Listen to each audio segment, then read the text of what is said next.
Welcome to My Vision News. People say, Sajid, you are analyzing capabilities of Eritrean Defense Force, Ethiopian National Defense Force. Do you underestimate or do you ignore Tigray forces?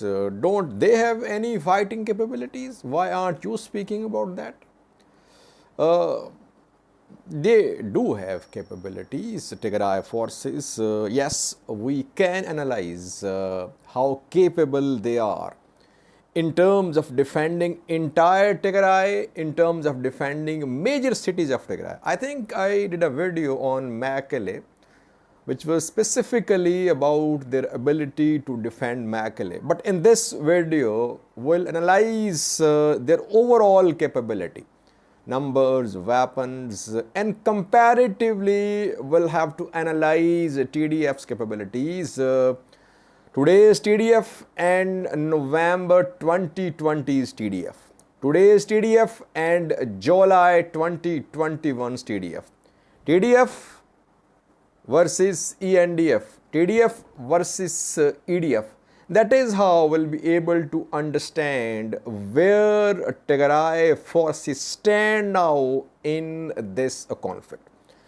If you analyze, if you compare today's Tigray Defense Force and November 2020's Tigray forces, obviously, now TDF is more in number, no doubt about that. And same is the case if you compare today's TDF and July 2021 TDF when Tigray forces entered Amhara Afar regions in the second phase of this conflict. So in terms of numbers, TDF is bigger now than it was in November 2020 and July 2021.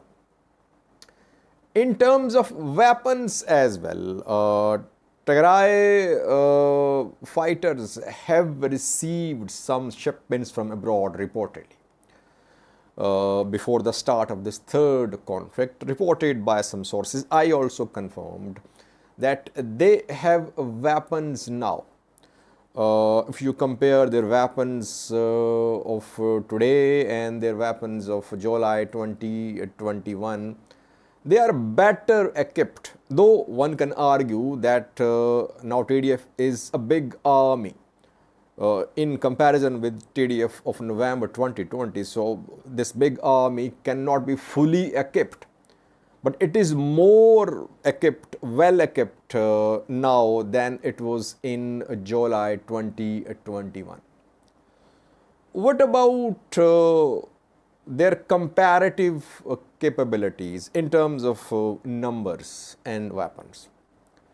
In the first phase of this conflict, in November 2020, Tigray forces were facing onslaught involving mainly Eritrean forces, Ethiopian National Defense Force, federal forces, and Amhara regional forces. In the second phase, Eritreans were not actively part of the war. On just one front, on Gondar front, we heard they were there, but mainly they were not part of the second phase in large number. So in the second phase, Tigray forces fought against Ethiopian National Defense Force and regional forces. But in this third phase, Tigray forces are fighting Eritrean forces first, secondly Ethiopian National Defense Force, Amhara regional force, Amhara militias, and now other regions of forces are going to join as well. Reportedly, instructions have been passed for preparation. So while TDF has grown in number, rival forces have grown in number as well. In terms of weaponry, obviously EDF, ENDF are better equipped, especially drone technology. TDF has no answer. When it comes to drone strikes, we are seeing that once again, if we are seeing TDF under pressure, it is because of this intensified air campaign. Their headquarters, their ammunition depots, their training facilities, their leaders are being targeted in these ongoing drone airstrikes. TB2s are being widely used by Ethiopian National Defense Force. So ENDF, EDF have more weapons, better weapons, and especially the air superiority held by Ethiopian federal forces is a major disadvantage for Tigray forces. They don't know how to counter these drone strikes, airstrikes. Anti-aircraft guns cannot engage drones flying at high altitude. So this is a serious disadvantage for Tigray forces. Now, 2 points I want to make. Firstly, problem is that Tigray forces do not have something to fall back upon. If they start losing their fighters, they don't have unlimited supplies of manpower. Already they are deploying almost their entire strength to the different front lines.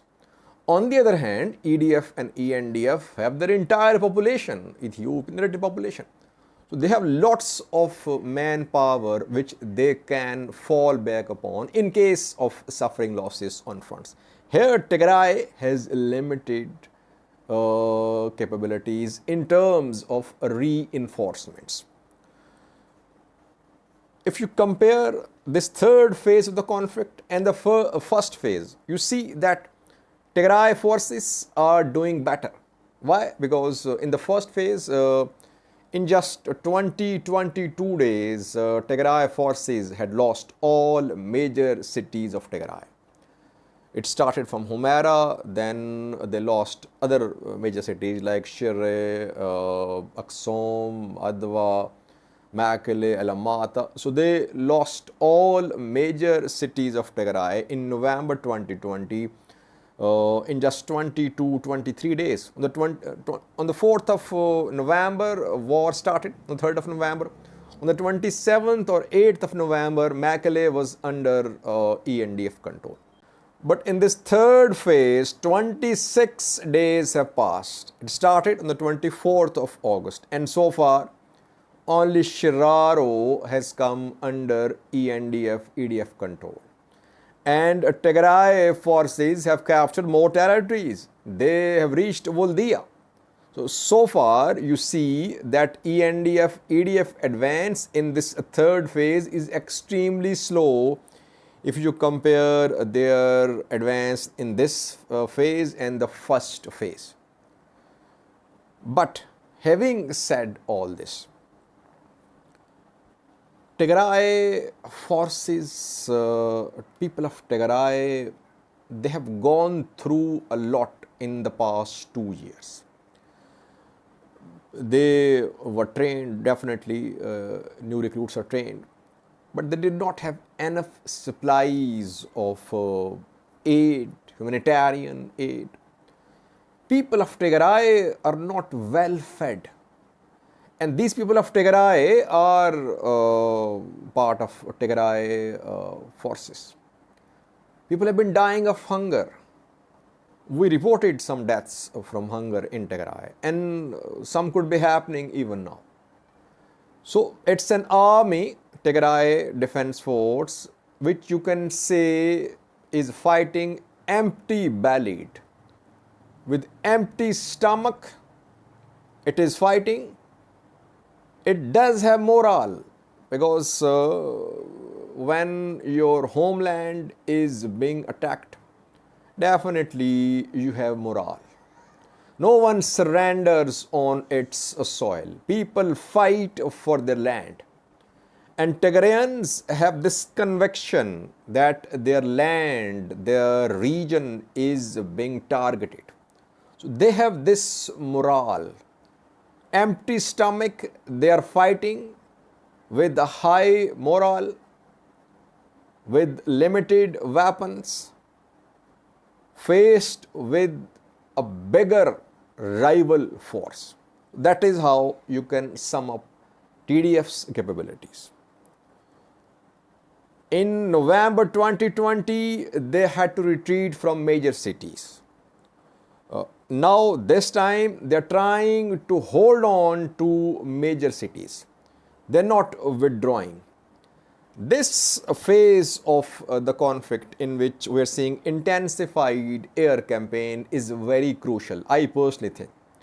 If Tigray fighters somehow manage to counter this onslaught of air campaign for a few weeks, you will see that gradually they'll bounce back. They're not expected to make major advances in coming days because now they are in defensive mode on almost all fronts. They are just in offensive deployment on Voldia front, Volo front. Otherwise, on almost all fronts, they are in defensive mode. And these airstrikes have put them on the back foot. But you'll see them bounce back if they manage to hold on to their positions for a few weeks. If you remember, what happened in November, October, November last year is that when suddenly TB2s were deployed, TDF's military advance in Amhara far regions came to a standstill. Their tanks, artillery pieces were precisely hit. We shared several videos. It became almost impossible for them to advance. Back then, they were in other regions' territory. Now they are in their own region, in their own Tigray region. And drones need intelligence too, obviously. Drones need intelligence for conducting strikes on the ground. It's difficult to get intelligence for Ethiopian government from Tigray. It was easy for the government to collect intelligence information about Tigray forces when Tigray forces were in Amhara far regions last year. Though those TDF units which are in Amhara region are more vulnerable this time as well because locals can share information about their movement, about their whereabouts to Ethiopian government, Amhara regional government. But overall, now mainly Tigray forces are in Tigray.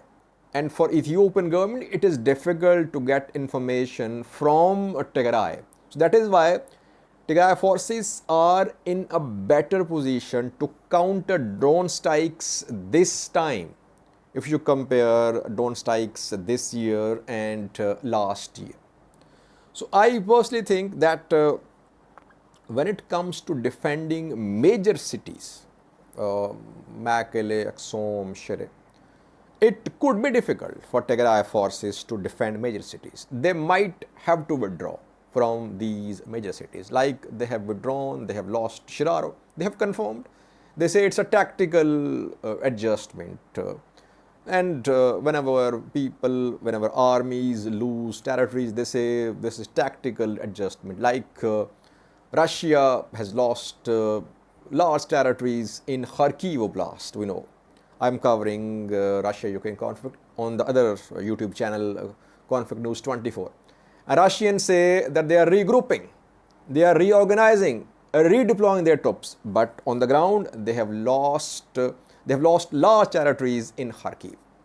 So Tigray forces have lost a little on Tigray Eritrea border, Shiraro. But so far, they are in control of major towns and cities. Though gradually, we might see them lose big cities. Having said that, if Tigray forces lose Mekelle, Shire, Axum, do you think this war will come to an end? No. The war will not come to an end. We have seen that in the first phase of the conflict. Back then, Tigray Defense Force was a small force. Now it's a big army. Back then, UAE provided wing-long drones were conducting drone strikes on TDF targets in Tigray, and TDF was not prepared for that sort of drone strikes in November 2020. But still, TDF managed to continue its fight in Tambien, in central Tigray. Now, when TDF is more experienced, perhaps better equipped as well, larger in number too, do you think that TDF will surrender? We have been hearing rumors since yesterday that Tigray generals, TPLF leaders, they were fleeing Tigray.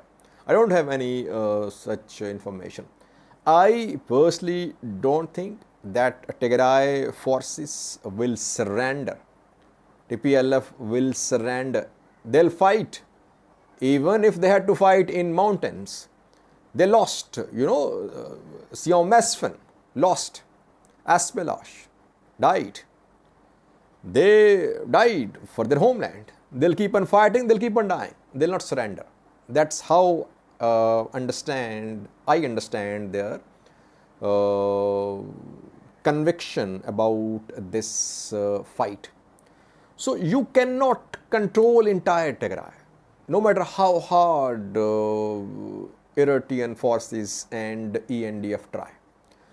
They might capture a new territory, they might capture a new major cities, but you cannot wipe out TDF or TPLF. So that is why I say that there is no military solution to this conflict. TDF and TPLF both are realities in Ethiopia now.